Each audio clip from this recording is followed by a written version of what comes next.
Hi, I'm Lenny Sims, and I wanted to give you a chance to see a little bit about Learner Agency here. I've got some of the TIE tools I wanted to share with you and give you an idea of how you can use them. When I look at the Learner Agency tools, it's really important to stress that this particular document was a collaborative document started primarily by Dr. Jim Perry, the former director of TIE, and Amelia Rose also was a big part in putting this document together. But it's been the contribution of a lot of people who've added to it and given their input on making this work. The idea behind Learner Agency is to really get to the core of why do we do customized learning. And so that's why this particular document is very important in that this is the reason we do it. It isn't to change schedules, it isn't to give choice, it isn't to give different pace to students. This is the reason we do customized learning. So the learner agency is vitally important to any kind of customized learning project. When you look at this particular document, if you haven't seen it before, there's 4 pages to this concept paper. You'll notice the first page is kind of a overview of all of the learner agency pieces. You notice that there's 3 sets to it: the mindset, the know-how, and the actions. They're in different colors. And so the first page is just a summary. The next 3 pages then go through and give you a more close up detail on each one of those aspects of learner agency. And this is what makes the TIE learner agency piece a little unique is the stages that you see. What you notice let's pick on resilience for example, you'll see that there's a no awareness stage of resilience. And then there's an early stage, and then there's a promising stage, and then an agency stage on the far right. And you'll notice the color deepens as you move from left to right. And the intent is that students over time would gradually move from a no awareness to early stage to promising stage and eventually to the agency stage. So what I recommend you do is take a moment, go through this document. You'll see that we do the similar kind of thing with the know-how set, still the same stages going across, and then also with the action profile set. And so the learner agency, once you get a chance to look at it, I think what you'll find is it's something every teacher can agree with. I mean, who doesn't want our students to have these kinds of capacity and learnings? And so from this point, what we want to do is we wanted to come up with some ideas of how to help teachers teach this. The mistake I think we often make is that students just gradually learn this and figure it out on their own, and that's a wrong assumption to make. So you'll notice one of the links that I gave you is to what we call the learner agency resources. All of those pieces that we had within that concept paper are addressed here. And so you'll notice on this particular page, you'll see each one of the concepts or aspects of learner agency listed, and then each one of those is a live link to take you to a page. I'll pick on resilience for the moment and just show you when you look at resilience, you can see that what we have at the top is first of all the description and the profile and so on.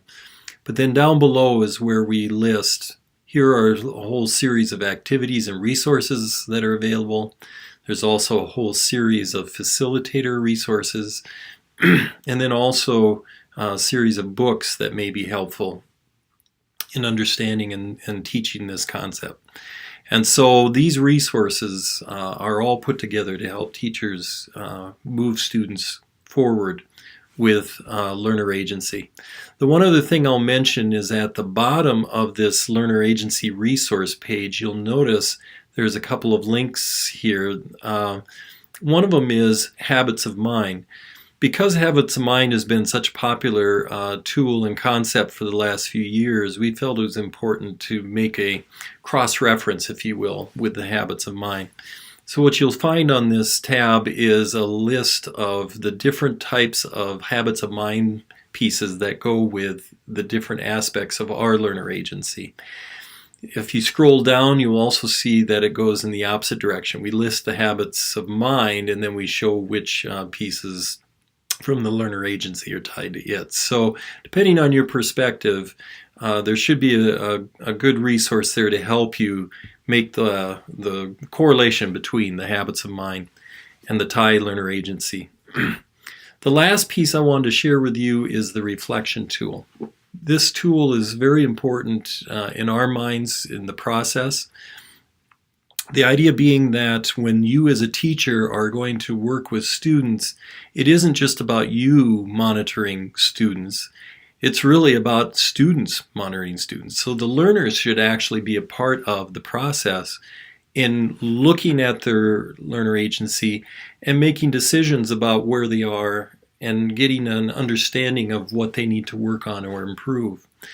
So this particular reflection tool, when you open it up, it'll ask, first of all, because it's a Google spreadsheet, it'll ask you to be logged in with a Google account and then make a copy of this.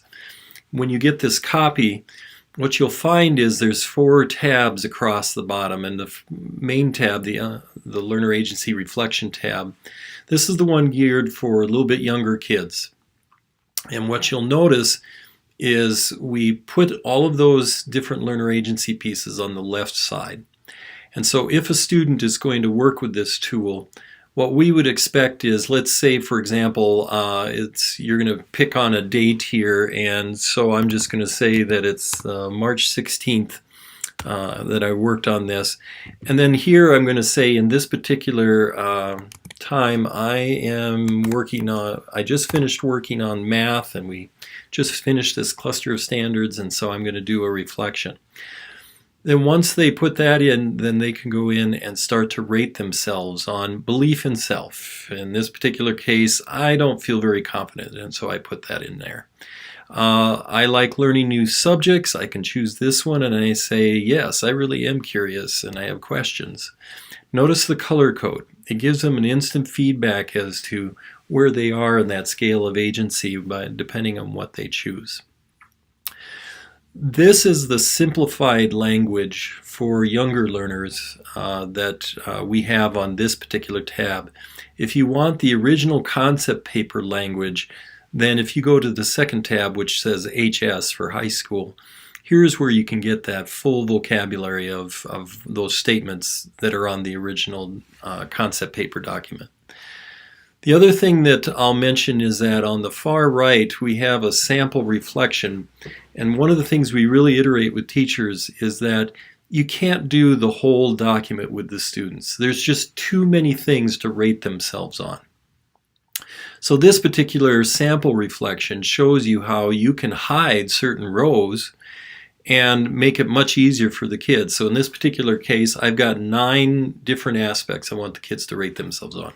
If even that is too much, what you can, as a teacher, can do is I'm going to click on a row, right click on it, and I can say hide row.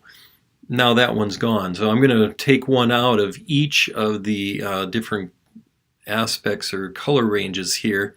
And so if I say hide this row, hide that row, and then hide this row, what you'll find now is I have a very simplified reflection tool for the students to work with. So part of your assignment is, one of your assignments is to actually use this tool with some of your students. And what I'd like you to do is to find a way to pick out certain aspects of learner agency you want to focus on, set up where those are hidden, and then share these with students. Individually, each student would have their own page, and then they would go in and fill out what they view as their own reflection on this.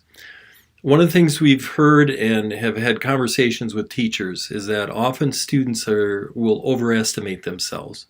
So part of this is that you need to probably consider having conversations with students on a one-to-one basis in how did you choose this one? Why did you choose that? What about this? Get into a dialogue so that it's truly a reflection and not just necessarily something the kids just fill out and then they're done. The other aspect you run into is that students often will rate themselves low on a topic or a content area that they feel they're weak on. For example, if a student thinks that they're weak in math, then they'll rate themselves low on resilience. that may be exactly the opposite of what the circumstance is. So you need to make sure you get across to students that your abilities in a content area isn't what we're talking about here. It's how you act and work with that we want to take a look at here. So anyway, take a look at this reflection tool. If you have any questions, let me know. And I hope that with the learner agency tools, you'll find them very useful in using in the classroom.